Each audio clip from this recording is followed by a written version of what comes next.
슬랩이라고 환자분들께서 많이 알고 진단을 받았다, 인터넷 찾아보니까 슬랩인 것 같다 이렇게 말씀을 하시고, 이제 또 메이저리그에서 활약하고 있는 유현진 선수, BTS의 슈가, 그 외에 또 여러 운동선수들한테 언급이 됐던 질환인데요. 확실히 이제 유명인들 분들께서 치료를 받으시면 질문이 많이 오고 외래에도 많이 와서 질문들을 하십니다. 일단은 슬랩, 상부 관절 와순 파열이라는 용어 자체가 좀 생소하실 텐데요.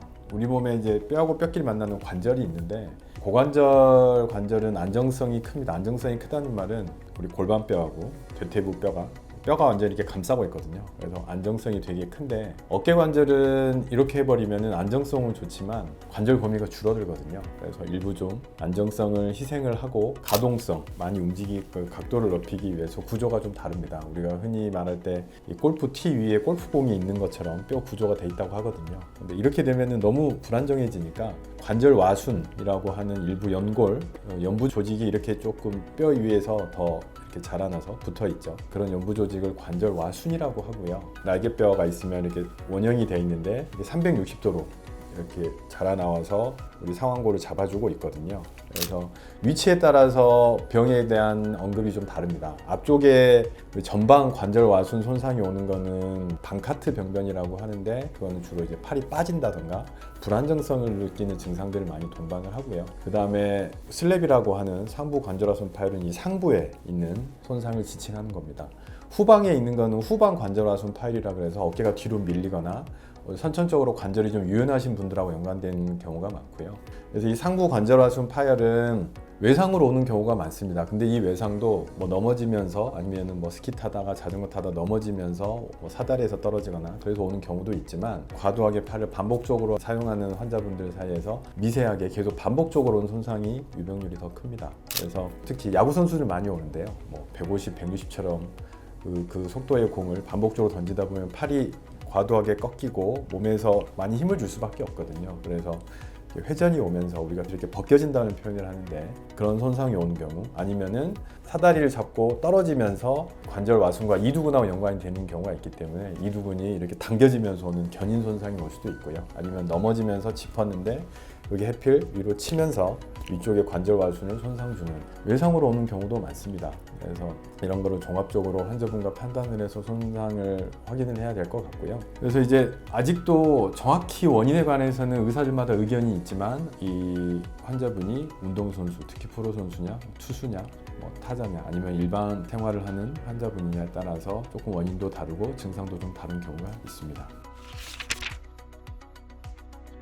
증상은 참 어렵습니다. 이 원인도 다양하고 환자분마다 호소하시는 게 좀 다르시거든요. 하지만 가장 중요한 건 통증이겠죠. 운동선수 같은 경우에는 갑자기 속도가 떨어지거나 볼 컨트롤이 안 된다고 하는 경우도 있고요. 일반인들 같은 경우에는 물건을 들거나 팔을 위로 올렸는데 뭔가 안쪽이 좀 뻐근하게 아픈 것 같아요. 그런 경우도 있고, 팔을 쭉 뻗어서 물건을 올리거나, 그 다음에 어떤 힘을 주거나 할 때 이 상완 이두근까지, 아니면 약간 위쪽, 뒤쪽 깊은 곳 어디가 아픈 것 같아요. 이렇게 호소하시는 경우가 있습니다. 그래서 의사들마다 우리가 이제 그 이학적 검사라고 하죠. 그거에 관해서도 참 의견이 다양합니다. 어떤 선생님들은 나는 이거를 진단한다, 나는 이걸로 진단한다. 그래서 아직은 딱 상부 관절 와순 파열을 잡아내기 위해서 이 검사를 해서 양성이 나오면 무조건 이거다, 딱 정해진 건 없고요. 여러 가지 알려진 이학적 검사들을 여러 가지를 조합해서 그게 양성인 경우가 많이 나오면 가능성이 좀 더 높다, 그렇게 판단을 합니다. 그래서 이제 증상도 다양하고 하기 때문에 어떤 분들은 큰 지장이 없다, 그렇게 말씀하신 분도 있고, 어떤 분들은 조금만 생활해도 일상생활이 힘들다. 그리고 증상이 모호하기 때문에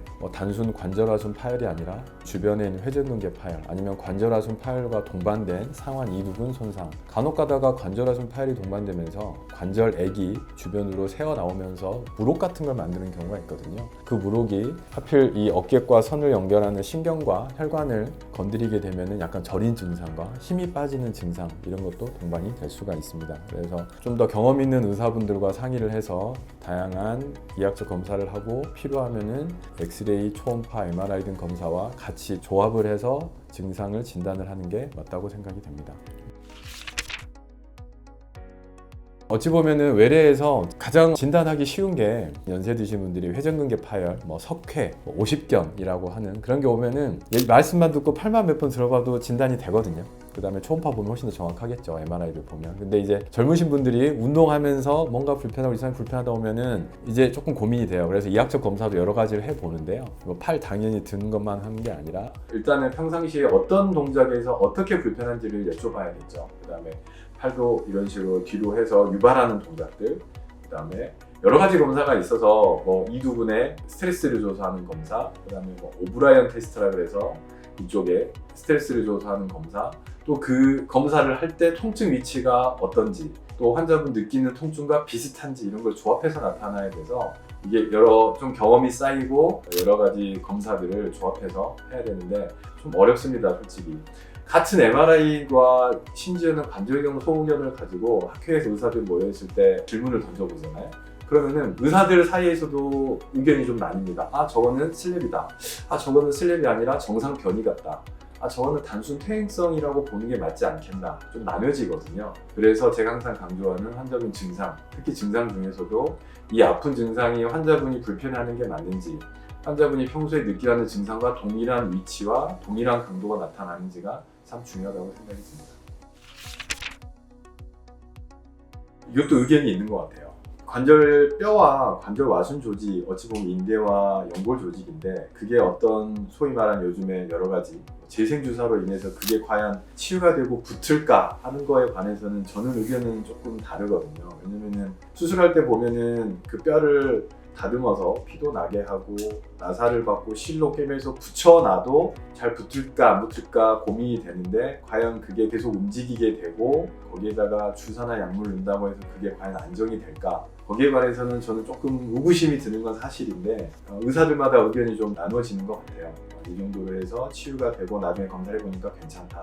아니다. 수술할 때 다시 확인해보니까 큰 변화는 없고 큰 효과가 없는 것 같다. 그래서 의견이 좀 나뉘는 거라서 자연 치유라고 하기에는 그걸 붙인다는 개념보다는 통증이 없게 하고 특히 일상생활에서 운동이든 어떤 작업이든 할 때 크게 불편하지 않게 하는 게 목적을 준다고 보시는 게 맞을 것 같고요. MRI 상에서 저게 찢어져 보이는 부분을 저걸 꼭 치유하게 붙여야 된다. 그거는 다른 문제인 것 같아요. 이 슬랩에 관해서는. 그래서 증상 회복이 먼저라고 저는 생각이 되고 증상 회복에 관해서는 굳이 무조건 수술을 해야 된다. 거기에 관해서는 저는 비수술요법이 먼저라고 생각을 합니다.